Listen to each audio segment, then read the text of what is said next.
शोगन FX की बनाई ये सीरीज 1975 में आई जेम्स क्लेवेल की नॉवेल पर बेस्ड है। माना कि इसके कैरेक्टर्स और ड्रामा काल्पनिक है, बट इस शो में दिखाया गया Japanese culture, politics, international trade के नाम पर सीक्रेट कॉलोनाइजेशन की प्लानिंग उस टाइम चल रहे सिचुएशन से काफी मैच करती है। और साथ ही इसकी सिनेमेटोग्राफी, स्टोरी और कास्ट भी कमाल का है। इसीलिए यह शो अचानक से इतना हिट हो रहा है। ये कहानी है साल 1600 की। बरसों से पोर्चुगल के बिजनेसमैन कैथोलिक चर्च की आड़ में जापान में ट्रेडिंग करके खूब पैसा कमा रहे थे। जापान के चाइना के साथ चले कॉन्फ्लिक्ट की वजह से उन्होंने पोर्टुगीज को अपने साथ ट्रेडिंग करने की इजाजत दे दी। जापान को तब लगता था कि पूरे यूरोप में बस पोर्चुगल का ही राज है। पोर्टुगीज जापान में पहली बार मॉडर्न गन्स और कैनन जैसे वेपन्स लेकर आए थे। यूरोप में तब कैथोलिक्स और प्रोटेस्टेंट्स क्रिश्चियंस के बीच तनाव चला था। प्रोटेस्टेंट्स यानी ऐसे क्रिश्चियंस जो रोम के कैथोलिक चर्च को नहीं मानते थे। तो जापान में ट्रेडिंग कर रहे कैथोलिक पोर्टुगीज ने सबसे ये सीक्रेट रूप छुपाए रखा था। ट्रेडिंग करने के साथ साथ पोर्टुगीज ने यहाँ पर चर्च बनाकर काफी लोकल लोगों को कन्वर्ट भी किया था। उस वक्त जापान की राजधानी ओसाका थी। हाल ही में जापान के राजा टाइको की मौत हो गई। टाइको का बेटा नाकामुरा अभी तक राज करने लायक बालिग नहीं हुआ था। मरने से पहले टाइको ने जापान के टॉप 5 वॉरियर लॉर्ड्स को इक्वली किंगडम चलाने की जिम्मेदारी सौंप दी। जब तक टाइको का बेटा 16 साल का नहीं हो जाता, ये 5 लॉर्ड्स जापान को संभालेंगे। बट ऑब्वियसली राजा के मरते इनके बीच जबरदस्त इंटरनल पॉलिटिक्स शुरू हो गया। नाकामुरा के 16 साल का होने से पहले ही ये लोग टाइको की गद्दी हड़पना चाहते थे। इसी दौरान इंग्लिशमैन जॉन ब्लैक थ्रोन की शिप धीरे धीरे जापान की ओर बढ़ रही थी। इंग्लैंड ने स्पेनिश अड्डों को उड़ाकर जापान की लोकेशन ढूंढने के लिए ऐसे कुछ शिप्स भेजे थे, जिसमें से बस अब इन्हीं की शिप बच गई। महीनों तक समंदर में भटकते हुए इनका राशन भी खत्म हो गया था। बट तभी जॉन को जापान के नजदीक होने का सबूत मिला। बट शिप के कैप्टन ने भूख और प्यास से परेशान होकर ऑलरेडी हार मान ली थी। कैप्टन ने जॉन को ऑल द बेस्ट बोलकर खुद की जान ले ली। जॉन को कैप्टन का यह फैसला एकदम बुज़दिलों वाला लगा। कुछ देर बाद ही इनकी शिप आखिरकार जापान में अजीरो के किनारे पर पहुंची। अननोन शिप को किनारे के पास आता देख जापानीज सोल्जर ने उस पर कब्जा कर लिया। भूख और प्यास की वजह से क्रू मेंबर्स का बड़ा बुरा हाल था। सोल्जर्स ने शिप को अपने कंट्रोल में लेकर जॉन समेत बाकी क्रू मेंबर्स को अंडरग्राउंड जेल में बंद कर दिया। फिर हमारी मुलाकात शो के मेन कैरेक्टर लॉर्ड योशी टोरानागा और उसके बेटे योशी नागाकाडो से हुई। लॉर्ड इशिडो ने इसे अर्जेंटली अपने पास मीटिंग के लिए बुलवा लिया था। लॉर्ड इशिडो और टोरानागा वो 5 लॉर्ड्स में से एक हैं जो नाकामुरा के बड़े होने तक जापान को संभालेंगे। सारे जानते थे कि लॉर्ड इशिडो टोरानागा को फंसाकर यहाँ पर मारने के लिए बुला रहा था, बट फिर भी इनविटेशन की रिस्पेक्ट करते हुए टोरानागा उससे मिलने चला गया। लॉर्ड इशिडो ने यहाँ पर पूरे काउंसिल की मीटिंग बुलवा रखी थी। काउंसिल ने टोरानागा पर इल्जाम लगाया कि वो पॉलिटिकल शादियां करके अपनी टेरिटरी बढ़ा रहा है, और इसने काउंसिल में अपना पलड़ा भारी करने नाकामुरा की मां लेडी ओचिबा को किडनैप करके रखा है। टोरानागा ने रिस्पेक्टफुली सारे इल्जाम से इनकार कर दिया और काउंसिल से वादा किया कि उसे कोई पावर वगैरह नहीं चाहिए।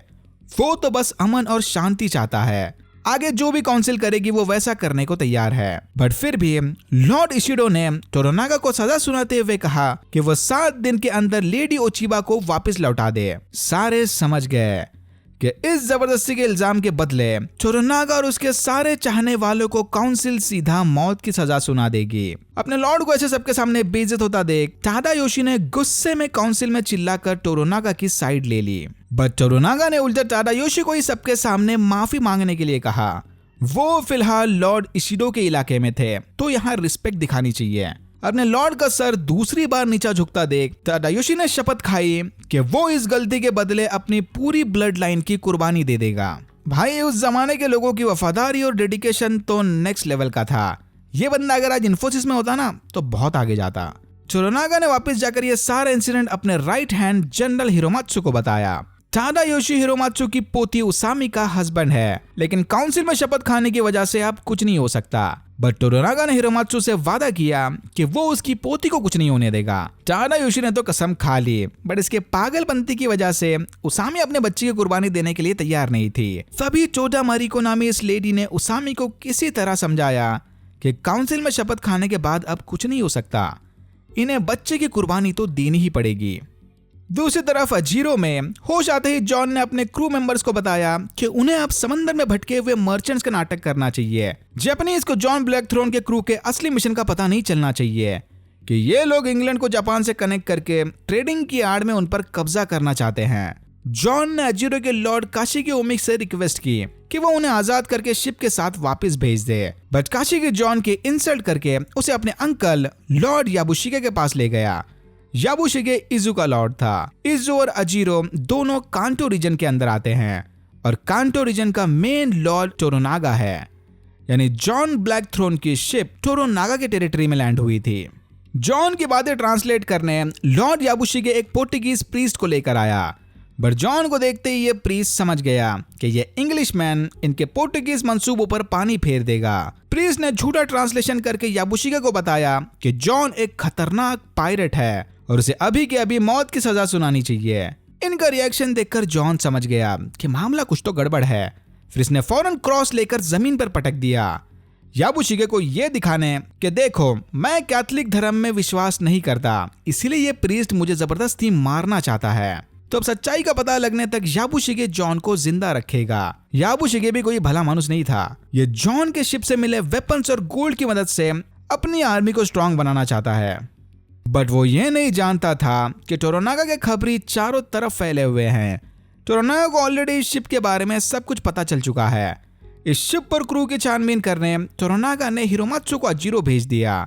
नाकामुरा को पढ़ाई लिखाई छोड़कर बस लड़ाई में इंटरेस्ट था, बट टोरोनागा ने इसे समझाया कि अच्छा राजा बनने के लिए लिटरेचर में एक्सपर्ट बनना भी बहुत जरूरी है। टाइको की एक और बीवी डायो ने टोरोनागा को बताया कि समय आ गया है कि वो अब शोगन का ओहदा ले ले। शोगन यानी मिलिट्री का सबसे टॉप कमांडर। कुछ शोगन इतने पावरफुल हो गए थे कि उन्होंने पूरी गवर्नमेंट पर ही कब्जा कर लिया, बट टोरोनागा ने डायो को बताया कि उसे शोगन बनने में कोई इंटरेस्ट नहीं है। उधर याबुशिगे ने कीकू का लाइव एक्शन पॉन देखते हुए जॉन के क्रू मेंबर को गर्म पानी में उबाल कर मार दिया। अगले ही दिन हिरोमात्सु ने यहाँ आकर जॉन ब्लैकथ्रोन की शिप पर कब्जा कर लिया। ना चाहते हुए भी याबुशिगे को शिप समेत सोना और हथियार हिरोमात्सु के हवाले करने पड़े। फिर दो लेडीज जॉन को नहला धुला के ट्रेडिशनल कपड़े पहनाकर याबुशिगे के पास ले गए। फिर इसने जॉन को पोर्टुगीज लॉर्ड रॉड्रिगेज के हवाले कर दिया। ये अब जॉन को अपने साथ ओसाका लेकर जाएंगे। यहीं पर जॉन को पता चला कि उसका एक क्रू मेंबर मारा गया और बाकी अब भी जेल में सड़ रहे हैं। ओसाका जाते वक्त इन्हें एक जबरदस्त समुद्री तूफान का सामना करना पड़ा, जिसके चलते रॉड्रिगेज शिप से नीचे गिर गया। हिरोमात्सु के मना करने के बावजूद भी जॉन अपने इरादे पर अड़ा रहा कि उन्हें वापस जाकर रॉड्रिगेज को बचाना चाहिए, क्योंकि जॉन कभी अपने साथी को मरने के लिए पीछे नहीं छोड़ता। यह देखकर याबुशिगे अपने कुछ सोल्जर्स के साथ रॉड्रिगेज को ढूंढने चला गया, जो कि तूफान से बहकर एक चोटी के नीचे आ पड़ा था। पहले जॉन खुद रस्सी लेकर नीचे उतरने वाला था, पर बाद में उसने जापानीज कल्चर का फायदा उठाकर याबुशिगे को चैलेंज किया कि वो अपनी जान पर खेलकर रॉड्रिगेज को बचाए। जॉन जानता था कि याबुशिगे अपने लोगों के सामने इसका चैलेंज डिनाई नहीं करने वाला। फिर याबुशिगे रस्सी लेकर धीरे धीरे चोटी से नीचे जाने लगा, बट रास्ते में ही रस्सी टूट गई और वो खुद भी जाकर नीचे चट्टान पर गिर गया। रॉड्रिगेज को बचाने की नाकाम कोशिश में जख्मी याबुशिगे कंट्रोल खोकर पानी में गिर गया। याबुशिगे समझ गया कि वो इस हाल में समुद्र की लहरों का सामना नहीं कर सकता। फिर उसने अपनी छोटी कटाना निकालकर खुद की जान लेने का डिसीजन लिया।